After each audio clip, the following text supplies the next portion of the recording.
Assalamualaikum warahmatullahi wabarakatuh. Selamat datang di kelas Eduka. Belajar lagi, belajar terus, belajar bareng kelas Eduka. Pada video pembelajaran ini kita akan membahas mengenai soal-soal PTS Kemuhammadihan kelas 6 dan pembahasannya secara lengkap. Jadi silahkan perhatikan video ini baik-baik dan jangan lupa terus perhatikan sampai selesai nanti. Baik, kita akan lanjutkan ke soal pertama.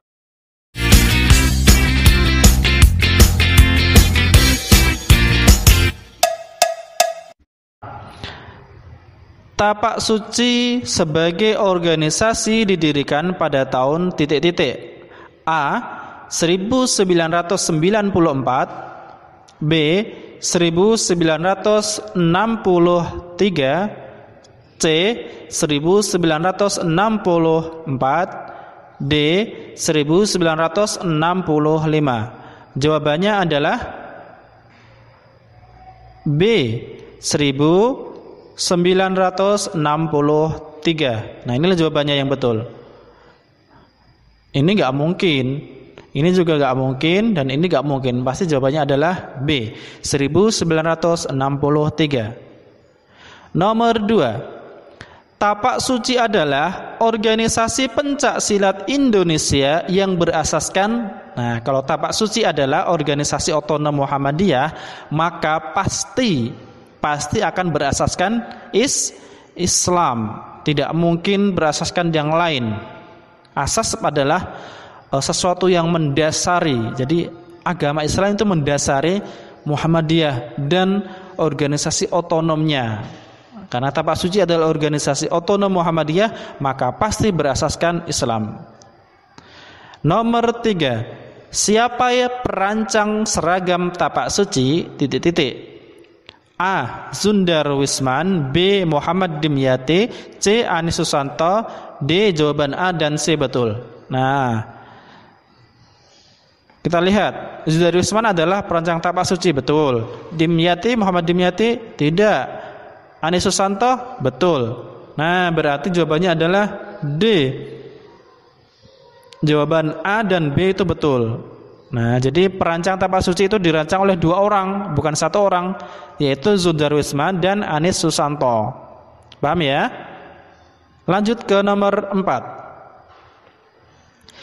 Sinar matahari yang terdapat pada lambang Tapak Suci berjumlah berapa? Jumlahnya berapa? Jumlahnya 12. Jumlahnya 12. 12 itu simbolisasi dari apa? 12 itu 12 murid Nabi Isa. Murid Nabi Isa. Nabi Isa alaihissalam. Jadi sinar matahari 12 itu terinspirasi dari 12 sinar 12 murid Nabi Isa alaihissalam yang disebut dengan dalam Al-Quran ya, disebut dengan kaum Hawariyun. Apa? Kaum Hawariyun.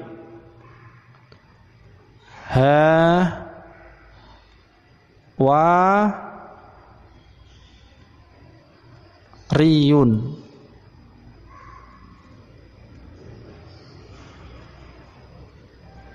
Bukan Muhammadiyun ya, tapi Hawariyun. Nah, ini kurang bagus, betulin lagi. Hawariyun. Nah, kaum Hawariyun itu adalah murid-murid Nabi Isa yang membela mati-matian Nabi Isa alaihissalam. Jadi kemanapun Nabi Isa pergi, nah 12 orang muridnya ini selalu mengikuti dan selalu membela Nabi Isa alaihissalam. Itu namanya kaum Hawariyun, bukan kaum Muhammadiyun ya, bukan juga kaum umat. Nah, kemarin siapa yang menjawab kaum Muhammadiyun? Salah. Bukan Muhammadiyun tapi kaum Hawariyun. Nomor 5. Keilmuan Tapak Suci harus bersih dari ajaran ... Bersih dari ajaran apa? Bersih artinya itu tidak ada ajaran apa di dalamnya, di dalam Tapak Suci. Sunnah ya harus ada, ini harus ada, ilmu harus ada, agama harus ada. berarti harus bersih dari ajaran syirik. Nggak ada syirik dalam tapak suci, tidak boleh dan tidak boleh ada selama-lamanya. Ya. Jadi tapak suci itu bersih dari ilmu-ilmu hitam, bersih dari ajaran syirik. Nggak boleh menyembah kuburan. Kalau sebagai tes mental di kuburan boleh, tapi kalau menyembah kuburan tidak boleh, haram hukumnya. Nomor 6, gambar bunga mawar pada lambang tapak suci bermakna apa? Bunga mawar itu bunga itu ya harum. Nah jelas, berarti isinya adalah keharuman. C. Nomor 7, perguruan yang menjadi cikal bakal tapak suci adalah A. Cimahi, B. Cibaduyut, D. C. Cikauman, D. Cikaruban. Jelas ini adalah Cikauman. Cikauman itu didirikan oleh dua muridnya Kiai Haji Busro Syuhada, namanya Ahmad Dimyati dan Muhammad Wahib. Mereka kakak adik yang berasal dari Kauman, makanya disebut dengan Cikauman. Nomor 8, amar ma'ruf nahi ... Ini melanjutkan kalimat amar ma'ruf nahi mungkar. Amar ma'ruf nahi mungkar itu artinya memerintahkan kepada yang baik dan melarang kepada yang buruk atau mungkar. Paham ya? Dolal itu apa? Dolal itu artinya sesat.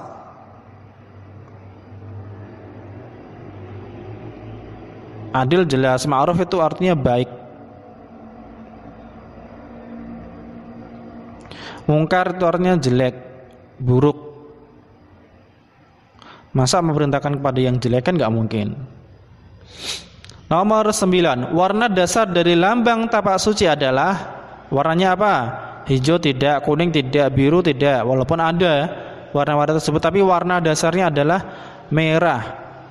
Tadi di awal video ini kan Pak Guru menyebut menggambarkan video ini ada dengan warna merah kan? Nah, itu makanya kalau tapak suci itu identik dengan warna merah.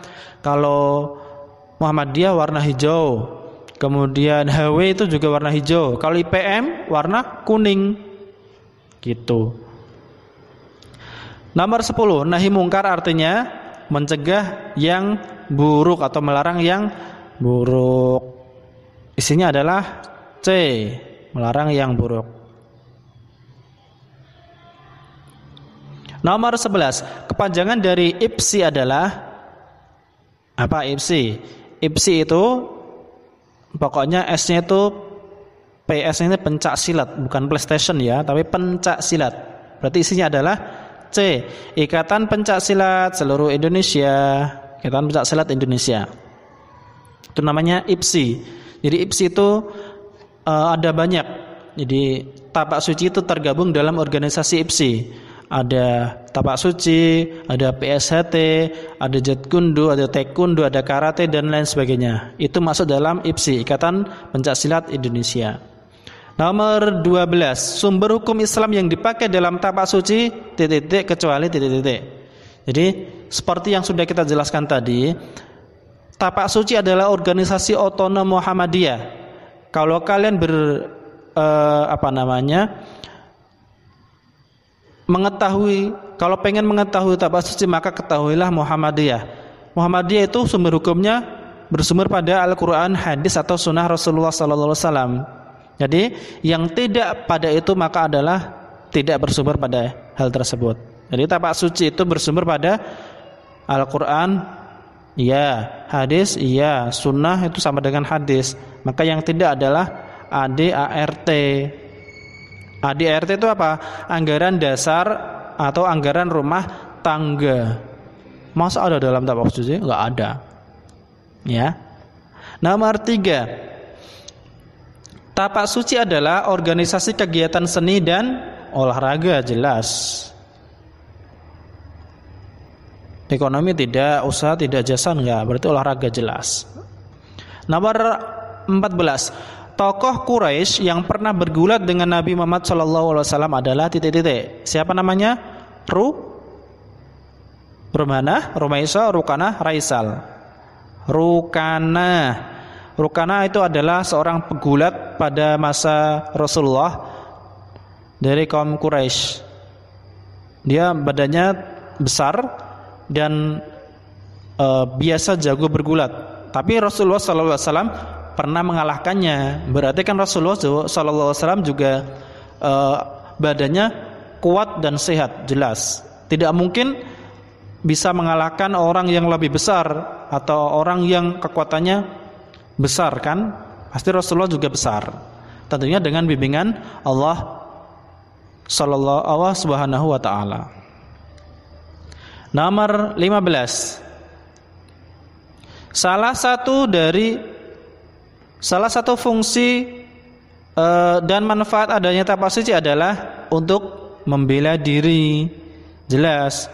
Jadi kalau kita dalam keadaan terpepet, mau dibunuh orang atau mau dirampok orang, maka kita bisa membela diri kalau kita punya keterampilan pencaksilat tapak suci ini. Jadi kita harus membela. Gak mungkin kita mau dirampok, ya udah deh terserah, tak kasih motor saya misalnya, atau tak kasih perhiasan saya. Ya jangan seperti itu. Kita bela dahulu. Kalau kita meninggal, berarti kita mati syahid karena kita membela apa yang kita punya. Jadi kalau kita bisa mengalahkannya bagus, biar kapok itu perampok dan lain sebagainya. Nah, kayak gitu ya. Sekarang Romawi 2. Sebutkan gambar apa saja yang terdapat pada lambang tapak suci. Apa? Ada apa aja? Ada mawar, ada jari tangan yang jempol terlipat. Kemudian ada apa lagi? Ada melati.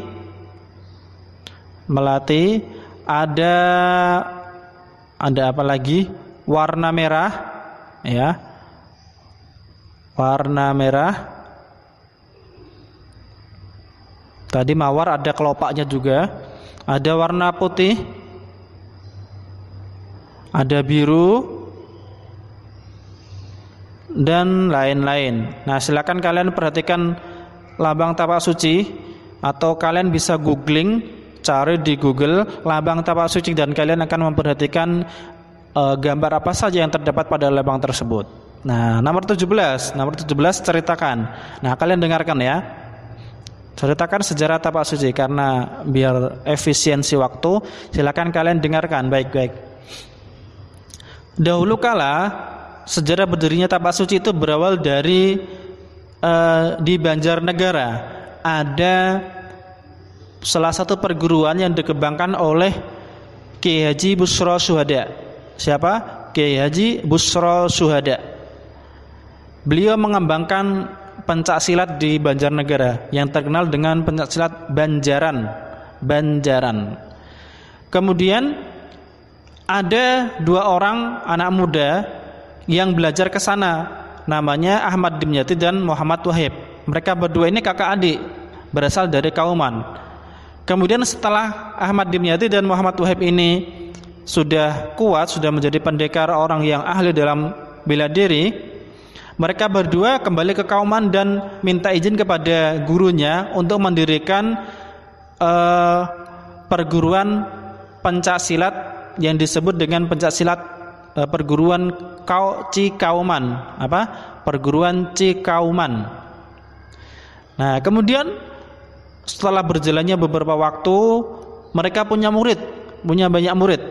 Akhirnya salah satu muridnya itu mendirikan perguruan lagi di sebelah utaranya Kauman, namanya perguruan Seranoman. Nah, perguruan Seranoman ini mempunyai murid-murid lagi.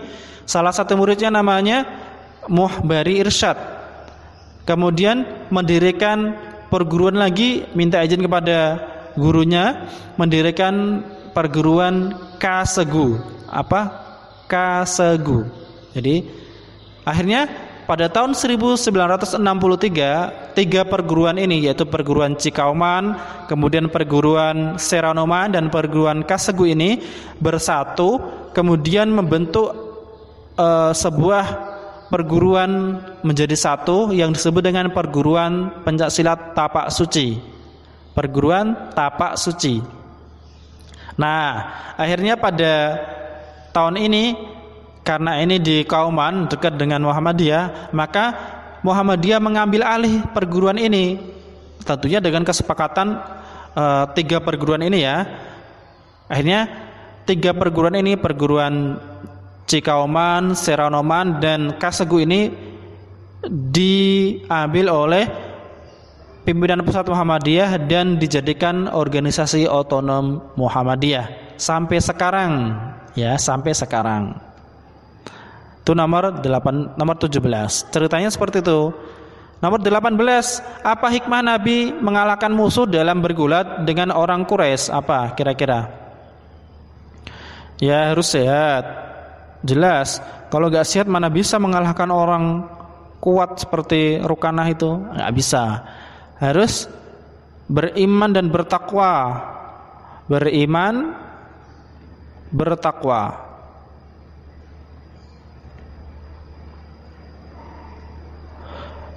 Kan dalam tapak suci itu ada jargon seperti ini. Dengan iman dan takwa kami menjadi kuat, tanpa iman dan takwa kami menjadi lemah. Jadi seorang yang beriman dan bertakwa, maka Allah akan memberikan kekuatan lebih kepadanya. Itu pasti dan itu bisa dipraktekkan kalian ya. Nomor 19. Tulislah 2 manfaat mengikuti tapak suci. Apa? Yang pasti ya, sehat.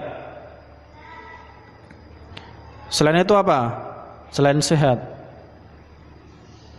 jadi terkontrol emosinya.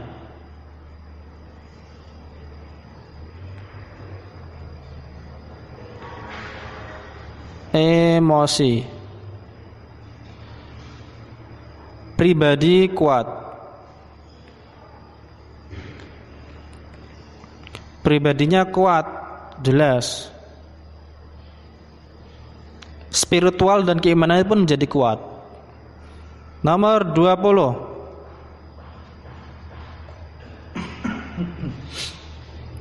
Nomor 20, tuliskan dalil hadis. Ini hadis ya. Perintah agar seorang muslim jadi orang yang kuat. Apa hadisnya? Saya tuliskan di sini ya. Wes, sini aja.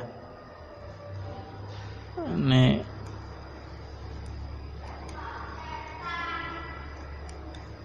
20 di sini. Hadisnya adalah al-mu'minul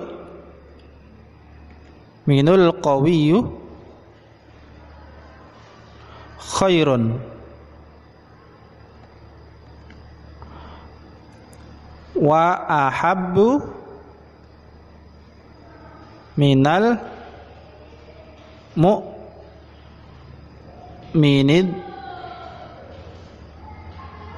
dha'ifi.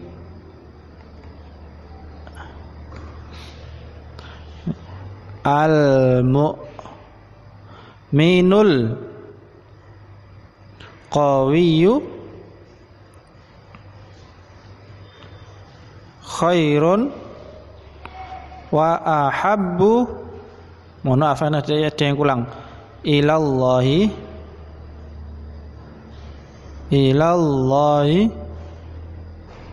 minal mu'minid dha'ifi wa fi kullin khairun ikhris ala ma yanfa'uka wasta'in billahi wa la ta'jaz. Sebenarnya masih ada kelanjutannya, tapi sampai di sini pun sudah betul. Al-mu'minul qawiyyu khairun wa ahabbu ilallahi minal mu'minid dha'ifi. Orang mukmin yang kuat itu khairun, lebih baik, wa ahabbu ilallah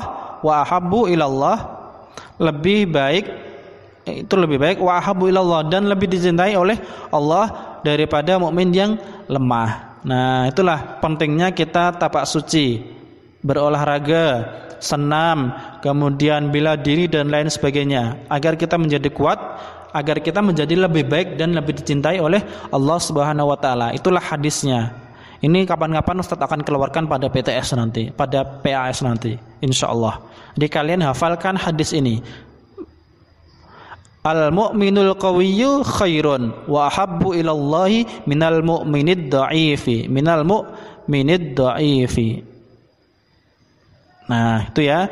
Silakan perhatikan baik-baik bagi yang belum bisa, terutama yang remedi kemarin, silakan perhatikan. Soalnya mudah-mudah, kenapa masih belum bisa? Nah, gitu ya.